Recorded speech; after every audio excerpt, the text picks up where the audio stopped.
অপরাজিতা আঢ্য, যিনি অভিনয় জগতের খুব পছন্দের একটি মানুষ। দর্শকেরা তাকে খুব পছন্দ করে।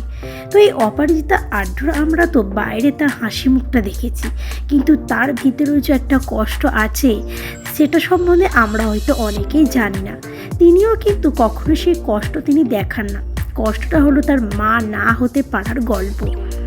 আমরা মেয়েরা জানি একটি নারী যতই পরিপূর্ণ হোক না কেন, তার মা না হতে পারা সব থেকে কিন্তু অপূর্ণ থেকে যায়। ঠিক তেমনই অপরাজিতা আঢ্যরও।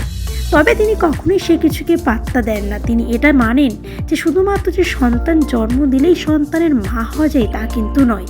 সন্তান জন্ম না দিয়েও কিন্তু সন্তানের মা হওয়া যায়, কাউকে লালন পালন করে। অভিনেত্রীর মা না হওয়ার আক্ষেপের দুঃখ কখনো মুখে স্পষ্টভাবে ফুটে ওঠেনি। তিনি সবসময় মুখে হাসি রাখেন, আর এইভাবেই যেন তিনি এগিয়ে যায়, এটাই আমরা আশীর্বাদ করব।